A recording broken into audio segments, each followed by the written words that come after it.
신약 성경 34쪽 마태복음 21장 10절부터 13절의 말씀 제가 바꾸어 읽겠습니다.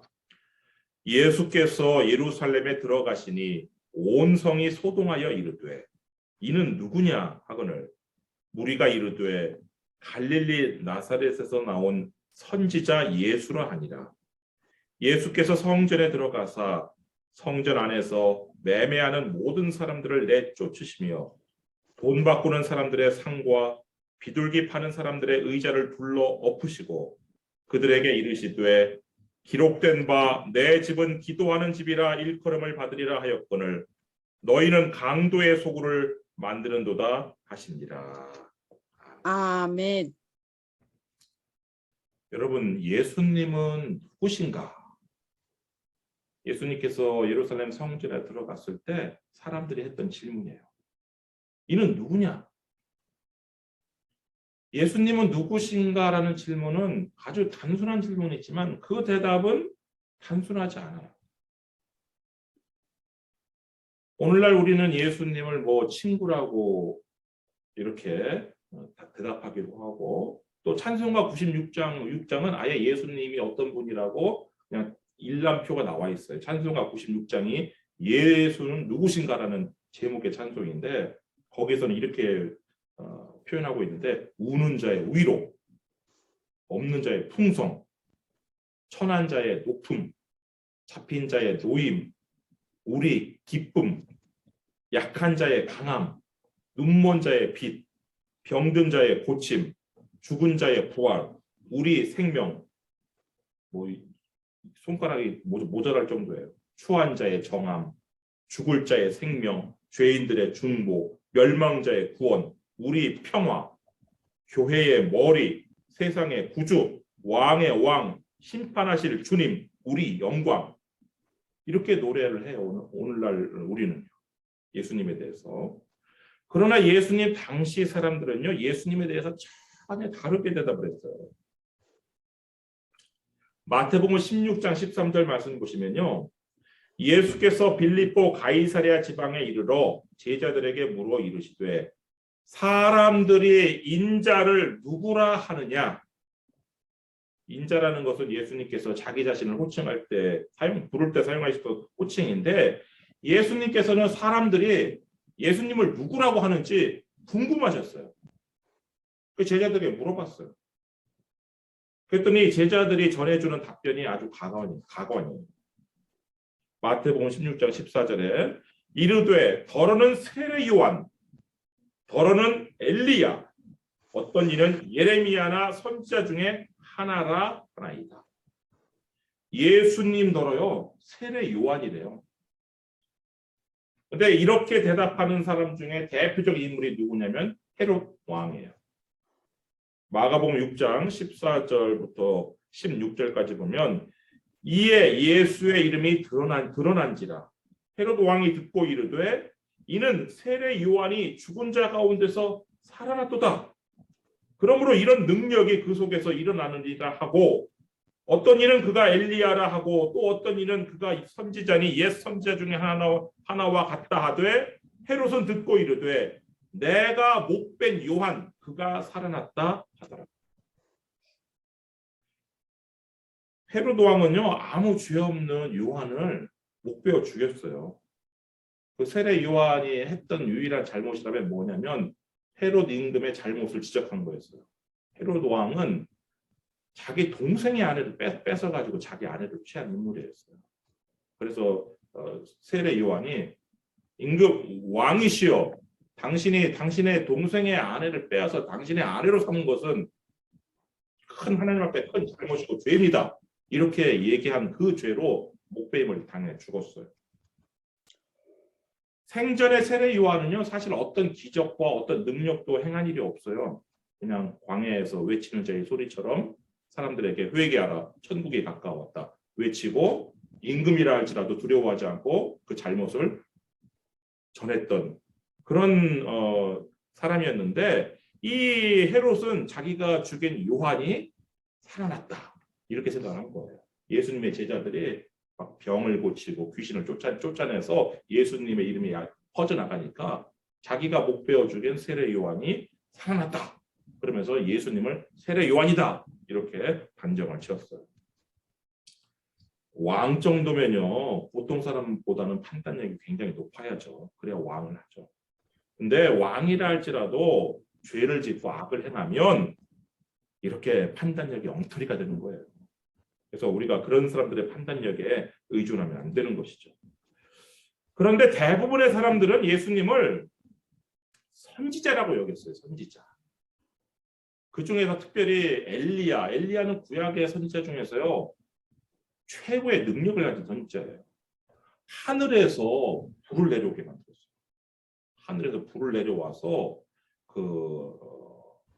이 아합 왕이 보낸 그 병사들을 그냥 불태워 죽였어요.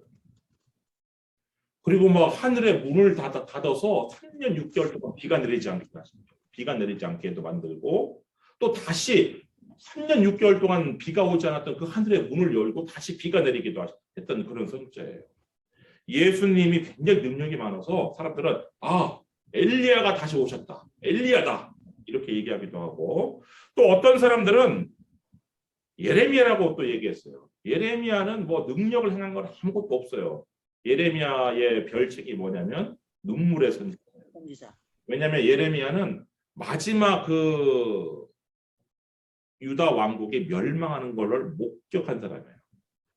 예루살렘 성전과 그 예루살렘의 그 아름다웠던 왕궁과 그 모든 것들이 불타고 사람들이 막 죽임당하고 여자들은 막 강간당하고 애들은 막 바위에 돌에 내쳐서 죽음당하는 그런 비참한 현실을 그러니까 지금 우크라이나의 전쟁에서 막 그 러시아군이 참상을 벌인 그런 것을 선지자가 또 목격한 사람이에요. 그래서 예레미야 애가를 지은 그런데 이 예레미야 선지자가 그런 일이 일어나기 전에 미리 예고를 했어요. 앞으로 이렇게 되니까 너희들 바벨론에게 이렇게 바벨론과 대적하지 말고 바벨론에게 항복을 해라. 항복을 해야 너희들 산다. 그러니까 이게 막 역적이 된 거죠. 바벨론에게 항복을 권유한 선지자 해가지고. 그렇지만 그 선지자의 말을 들었더라면 예루살렘이 멸망하고 성전이 파괴되는 그런 일은 벌어지지 않았을 텐데 어쨌든 예루살렘의 멸망을 예언하였던 예레미야와 같은 선지자라고 생각했어요. 왜냐하면 예수님도 예루살렘의 멸망을 예언하고 성전이 다 붕괴될 것을 예언했기 때문에. 그런데 이 사람들만 이 무리들만 예수님을 선지자로 여긴 것이 아니라 심지어는 엠마오로 가던 예수님의 두 제자도 그렇게 생각을 했어요. 누가복음 24장 19절 말씀 보시면 이르시되 무슨 일이냐 이르되 나사렛 예수의 일이니 그는 하나님과 모든 백성 앞에서 말과 일에 능하신 선지자이거늘. 이 엠마오로 가던 두 제자는요 비록 12제자 12사도에는 속하지 않았어요. 그렇지만 예수님을 3년이나 따라다닌 사람들이었어요. 그런데 그들조차 예수님을 선지자라고 정의를 했어요. 아니 그랬다면 뭐 일반 군중들은 뭐 당연한 것이죠. 2000여 년 전 오늘 예수님께서 예루살렘에 입성을 하셨어요. 다시 10절 말씀 오늘 본문 돌아오셔서 보시면 예수께서 예루살렘에 들어가시니 온 성이 소동하여 이르되 이는 누구냐 하거늘.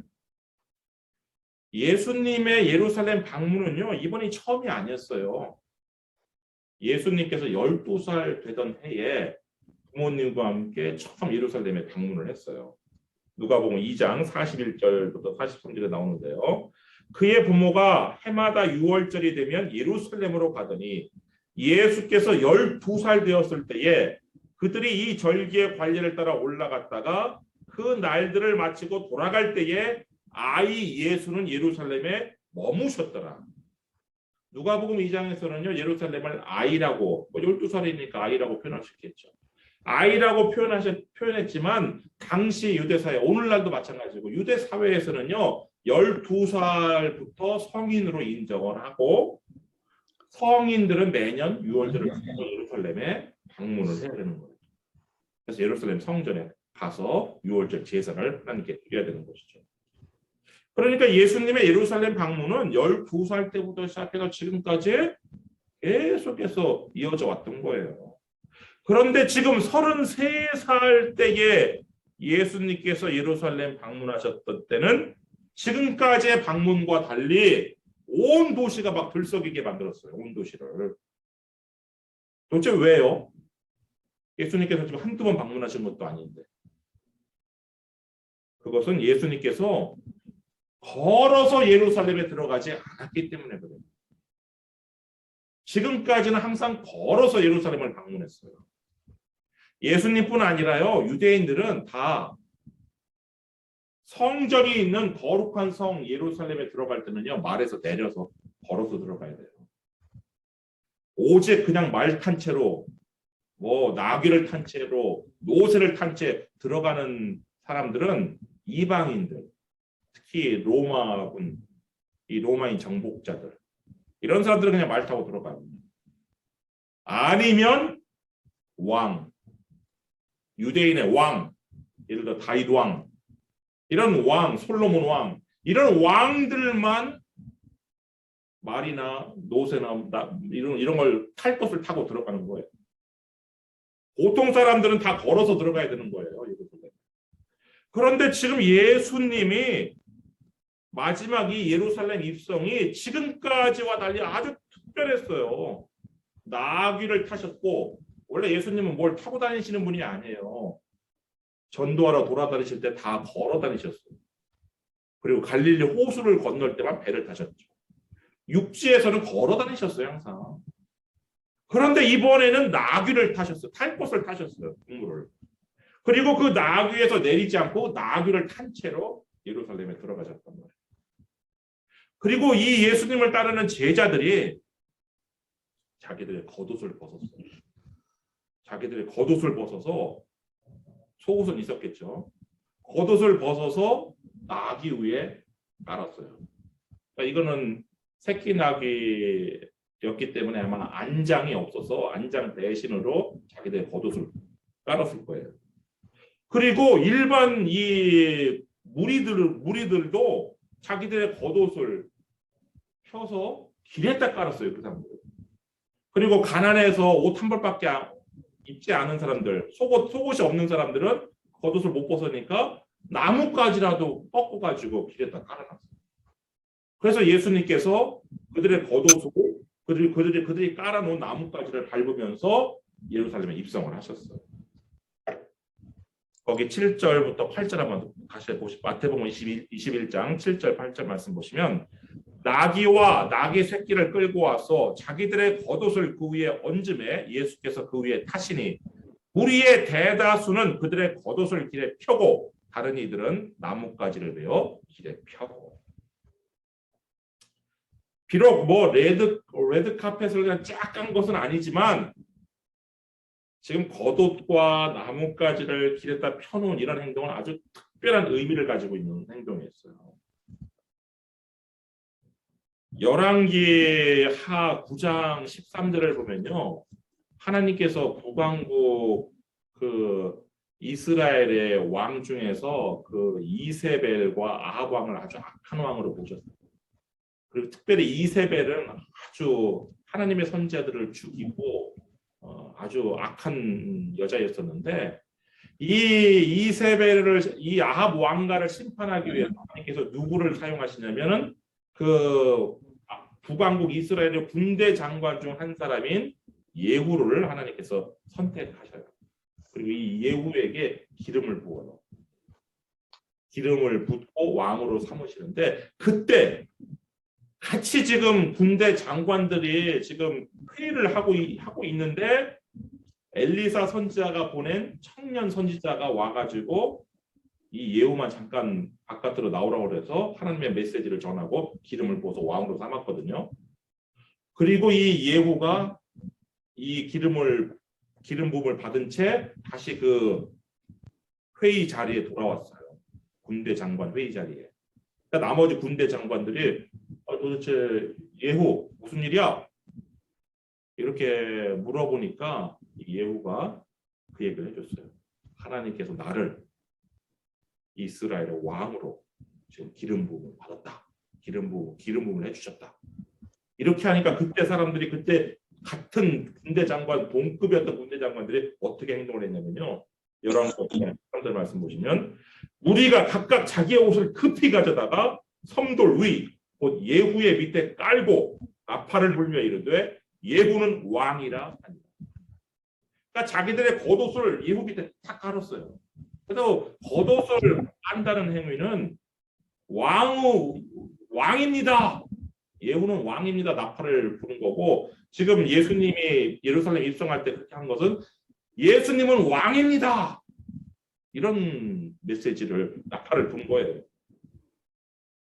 예수님께서 왕으로 예루살렘에 입성하셨으니까 지금 온 성이 소동하지 않을 수 없었던 것이고 도대체 예수님이 누구냐? 이런 질문이 나올 수밖에 없었던 것이죠. 그런데 자신들의 행동으로는 예수님이 왕인 것처럼 행동했던 이 무리들이 뭐라고 답을 하냐면 11절 말씀 보시면 무리가 이르되 갈릴리 나사렛에서 나온 선지자 예수라 하니라. 선지자 예수라고 하는 거예요. 행동으로는 왕인 것처럼 했던 사람들이 입으로는 선지자라고 다른 말을 하는 거예요. 여러분, 우리가 언행일치라는 말을 사용해요. 말과 행동이 일치해야 된다. 말과 행동이 일치하는 것만큼 중요한 게 뭐냐면요. 행동과 말이 일치하는 거예요. 행동으로는 마치 막 뭐처럼 막 할 것처럼 하다가 막상 말할 때는 엉뚱한 말을 했던 거예요. 지금 이 무리들이. 근데 그렇게 자신들의 행동과 말이 다르면요. 어떤 일이 벌어지느냐. 이 사람들이 불과 5일 만에 예수님을 배반해요.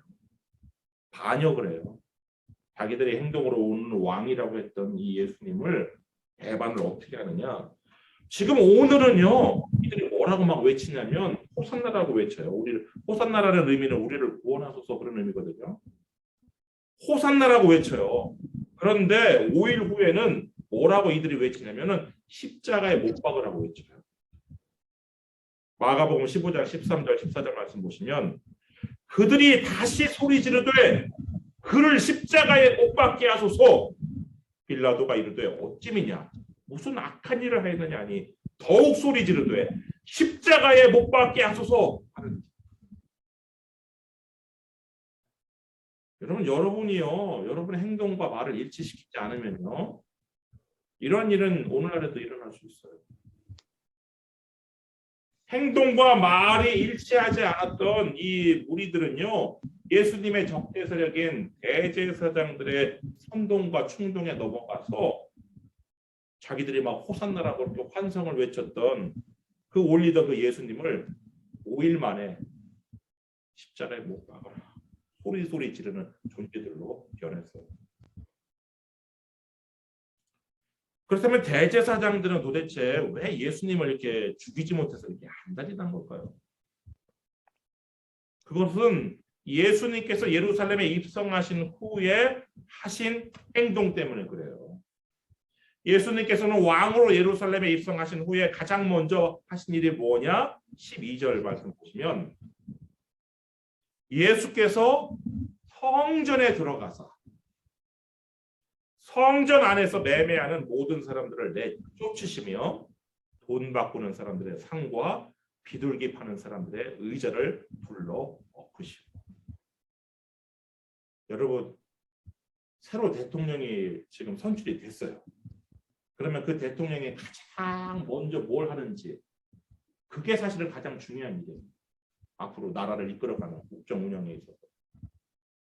예수님께서 왕으로 예루살렘에 입성하신 후에 가장 먼저 하신 일을 보면 예수님께서 어떻게 예수님의 나라를 이끌어 가시는지 우리가 알 수가 있는데 그런데 가장 먼저 하신 행동이 뭐냐? 성전에 들어가셔서 예수님께서 완력을 쓰시는 거예요.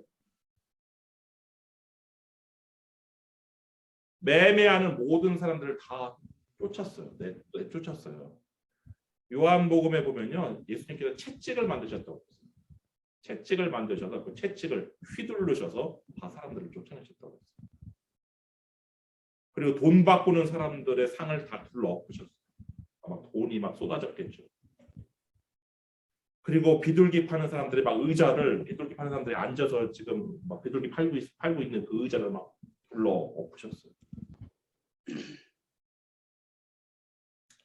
예수님께서 왜 그러면은 가장 먼저 하신 왕으로서 예루살렘에 입성하셔서 가장 먼저 하신 일이 어떻게 보면은 참 이건 본인이 해야 될 일이 아니라 만약 설령 이렇다 하더라도 제자들을 시켜서 해야 좀 최신 왕으로서 최신머리가 생기는 일은 아니에요.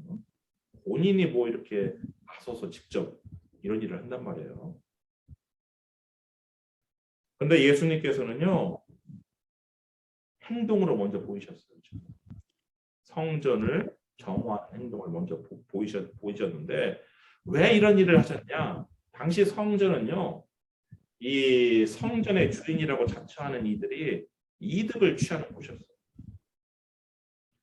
이 대제사장들은 자신들이 성전의 주인이라고 생각을 했는데 하나님이 주인이 아니라 성전 안에서 제사 드릴 때 그 바치는 제물을 반드시 성전 안에 매점에서 구입하게 만들어놨어요.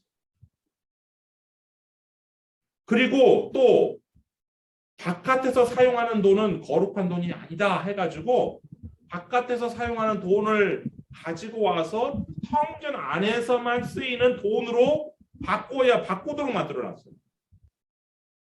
그러니까 바깥에서 자신의 양떼 중에서 정말 점도 없고 흠도 없는 그런 양을 가지고 와서 제가 이 양으로 제물을 드리겠습니다 하면 안 돼요. 빠꾸 맞아요. 그리고 가난해서 하나님께서는 가난한 사람들에게 산비둘기 2마리를 바치도록 하셨거든요. 그래서 가난한 사람이 제사는 드려야 되겠고 양은 없고 소는 없고 집에서 키우는 비둘기도 없어갖고 산에 가서 힘들게 비둘기를 잡아다 가지고 이 성전에 가면 대제사장이 빠꾸 시켜요. 돈 갖고 오라는 거예요. 돈 가지고 와. 그래가지고 돈을 그냥 어떻게든 마련해서 하나님 앞에 제사를 드려야 되겠으니까 돈을 가지고 오면은 그 돈을 먼저 바꿔야 돼요. 성전 안에서 쓰이는 돈으로 환전을 해야 돼요. 근데 이 환전을 할 때 말도 안 되는 폭리를 취하는 거예요. 환전하는 과정에서.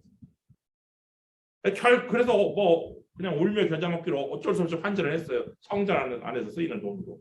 이걸 가지고 이제 그만큼 이제 비둘기를 사든지 뭐든지 사든지 양을 사든지 소를 사든지 하려고 보니까 가격을 그냥 무슨 바깥에서 예를 들어서 뭐 10달러 한다면 100달러를 부르는 거예요. 그러니까 바깥에서 내가 예를 들어서 뭐 양 한 마리 살 수 있는 소 한 마리 살 수 있는 돈 가지고 이 성전 안에 매점에서는 비둘기 한 마리밖에 못 사는 거예요. 이러니까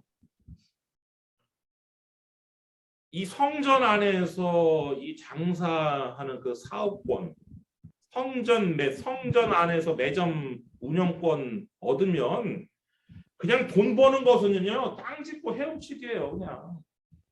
그러니까 그냥 이 장사꾼들이 성전 안에 매점 그 운영권 하나 얻으려고 이 대제사장한테 엄청난 뇌물을 갖다 주고 또 장사해서 얻은 이득에 그냥 몇 퍼센트는 또 달라고 그러고 이렇게 되는 거죠.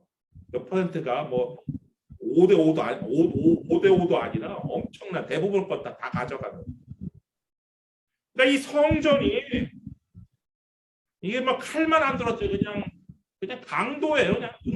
그냥 강도짓 하는 거예요. 성전 안에서 공식적으로 이 성전의 주인이라고 이 자처하는 이 자들에 의해서. 그래서 예수님께서 이 성전을 가장 먼저 왕으로 예루살렘에 입성하셔서 가장 먼저 하신 게 성전을 성전으로 만드신 거예요. 행동으로 직접 정하셨을 뿐만 아니라 말씀으로 성전이 어떤 곳이라는 것을 선포하시는데 13절에 보시면 그들에게 이르시되 기록된 바 내 집은 기도하는 집이라 일컬음을 받으리라 하였거늘 너희는 강도의 소굴을 만드는도다 하시니라. 예수님께서요 기록된 말씀을 가지고 성전이 어떤 곳이라는 것을 선포하세요. 이 기록된 말씀은 이사야 56장 7절 말씀인데 내가 곧 그들을 나의 성산으로 인도하여 기도하는 내 집에서 그들을 기쁘게 할 것이며 그들의 번제와 희생을 나의 제단에서 기꺼이 받게 되리니 이는 내 집은 만민이 기도하는 집이라 일컬음이 될 것이라. 아멘. 예수님께서 이 기록된 말씀을 가지고 지금 성전이 어떤 곳이라는 걸 선포하셨어요. 그런데 이 예수님의 적대자들은 자기들은 성경 박사라고 성경을 잘 알고 있다라고 자부하면서도 예수님의 지금 이러한 행동을 이상한 일로 여겼어요. 예수님께서는요, 예수님께 나오는 연약한 사람들을 이 성전에서 또 고쳐주셨어요. 그것 역시 성전이 뭐하는 곳이라는 것을 알려준 것이죠. 14절 말씀 보시면 맹인과 저는 자들이 성전에서 예수께 나오매 고쳐주시기. 성전은요 만민이 기도하는 집이고 성전은 고침받는 치유의 집이에요. 그런데 이렇게 성전을 성전되게 하는 일을 이 성전의 주인이라고 자처하는 자들은 이상한 일로 여겼어요. 15절 말씀 보시면 대제사장들과 서기관들이 예수께서 하시는 이상한 일과 아니 성전을 성전되게 하는 정상적인 일을 도대체 어떻게 생각하면 이상한 일로 여기냐 말이에요. 또 성전에서 소리질러 호산나 다윗의 자손이여 하는 어린이들을 보고 오하여. 어린이들까지 다윗의 자손이라는 말은 예수님이 왕이라는 뜻이거든요. 예수님 우리 왕 호산나 우리를 구원하소서 이런 건데 그걸 보고 막 분노를 했어요. 예수님께서 성전을 성전되게 하시는 거 보고 이상한 일로 여기면서 분노하셨고 어린이들조차 예수님이 이제 누군지 아는데 어른들하고는 달리 예수님 어린이들은 거짓말을 못해요. 그래서 예수님이 누군지 왕이라고 막 이렇게 찬미하니까 그걸 보고도 막 분노를 해요. 여러분 성전을요 강도의 소굴로 한번 만들잖아요. 그럼 이렇게 돼요. 기록된 말씀이 성경에 따라서 성전을 제자리로 돌려놓는 정상적인 일을 이상한 일로 여기면서 분노를 하는 거예요. 예수님께서는 강도의 소굴이 되었던 이 성전을 기도하는 집, 치유하는 집으로 만드신 다음에 말씀의 집으로 만드셨어요. 거기 23절 한번 보세요.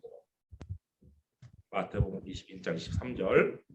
예수께서 성전에 들어가 가르치실세 말씀을 가르치는 집으로 만드셨어요. 그러자 성전의 주인 행세를 하는 자들이 예수님을 막아요. 대제사장들과 백성의 장로들이 나와 이르되 내가 무슨 권위로 이런 일을 하느냐? 또 누가 이 권위를 주었느냐? 이들은요 종려주일의 왕으로 예루살렘에 입성하신 예수님의 권위를 전혀 인정하지 않았어요. 지금 어린이들까지도 다윗의 자손이야 하면서 다윗 왕가를 계승한 유대인의 왕으로 오신 예수님을 찬송했는데 이들은 예수님의 그 왕으로서의 권위를 인정하지 않았어요. 왜 인정하지 않았어요? 자신들이 성전에서 더 이상 이득을 얻지 못할까? 자신들이 그동안 짭짤했는데 더 이상 이제 성전에서 이득을 얻지 못할까 분노하면서 예수님을 왕으로 영접하지 않았을 뿐만 아니라 예수님을 죽여야 되겠다 라고 뒤에서 모의를 한 거예요. 근데 거기에 예수님 12제자 중에 한 명인 가룟유다, 재정을 맡았던 자가 예수님을 갖다 팔은 거죠. 사도 요한이요, 이 예수님을 왕으로 영접하지 않은 이 무리들, 이 대제사장들과 이 사람들의 이 사실을 지적하면서, 그러나 예수님을 왕으로 영접하는 사람들에게는 이런 특권이 주어진다라고 요한복음에서 말씀하시는데요. 요한복음 1장 11절 12절 말씀 보시면, 자기 땅에 오매 자기 백성이 영접하지 아니하였으나 영접하는 자, 곧 그 이름을 믿는 자들에게는 하나님의 자녀가 되는 권세를 주셨습니다.